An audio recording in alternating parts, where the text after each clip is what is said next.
Hello little champs, welcome to our channel bed time stories. నేను మీ story teller. ఈరోజు story ఏంటంటే honesty is the best policy. Kittu ఈరోజు నేర్చుకున్న లెసన్ ఏంటో చూద్దామా? పదండి వెళ్దాం. రోజుట్లానే కిట్టు ఉదయాన్నే నిద్ర లేచాడు. బ్రేక్ఫాస్ట్ చేసి స్కూల్కి స్టార్ట్ అయ్యాడు. రోడ్డుపై నడుచుకుంటూ స్కూల్కి వెళ్తూ ఉంటాడు. మార్కెట్లో ఒక బ్రౌన్ కలర్ వ్యాలెట్ కింద పడి ఉంది.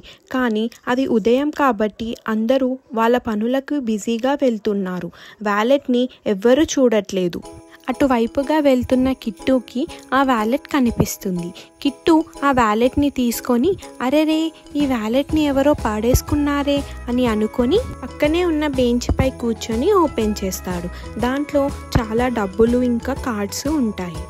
అందులో ఉన్న ఆధార్ కార్డ్ని చూసి కిట్టు ఇలా అనుకుంటాడు, అరే ఇది మా ఇంటి దగ్గరే కదా, స్కూల్ నుండి వెళ్ళేటప్పుడు ఇచ్చేయాలి అని అనుకొని స్కూల్కి వెళ్తాడు. స్కూల్ అయిపోగానే ఈ వ్యాలెట్ గురించి కిట్టు వాళ్ళ ఫ్రెండ్ వరుణ్కి చెప్పాడు.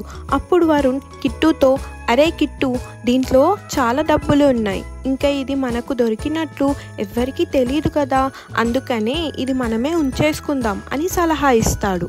అప్పుడు కిట్టుకి వాళ్ళ నాన్న చెప్పిన మాటలు గుర్తుకు వస్తాయి. ఏంటి అంటే, మనది కాని వస్తువు ఏదైనా మనకి దొరికితే అది నిజాయితీగా తిరిగి ఇచ్చేయాలి అని. అప్పుడు కిట్టు వరుణ్కి నో చెప్పి వ్యాలెట్ని రిటర్న్ చేయడానికి వాళ్ళ ఇంటికి వెళ్తాడు. కిట్టు ఆధార్ కార్డ్పై ఉన్న అడ్రస్కి వెళ్ళి డోర్ బెల్ కొడతాడు.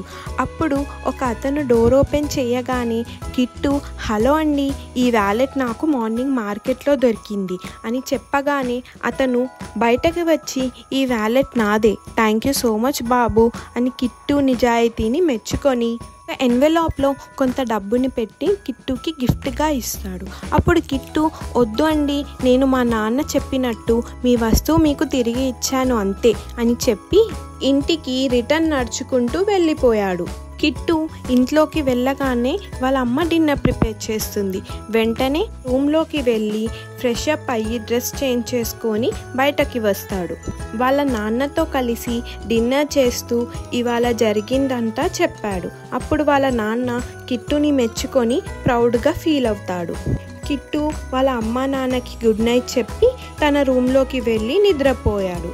లిటిల్ ఛాంప్స్, ఈ కథ ద్వారా మీరు నేర్చుకున్న నీతి ఏంటి అంటే honesty is a best policy. మీరు కూడా కిట్టులాగా మీది కాని వస్తువు దొరికితే నిజాయితీగా తిరిగి ఇచ్చేయాలి. ఇంతటితో ఈ కథ పూర్తి అయింది. మళ్ళీ ఇంకో కథతో మీ స్టోరీ టెల్లర్ మీ ముందుకి వస్తుంది. అంతవరకు బాయ్. మరి ఈ కథ మీకు నచ్చిందా? ఇలాంటి కథలు మరికొన్ని వినాలనుకుంటే ఈ వీడియోని లైక్ చేయండి.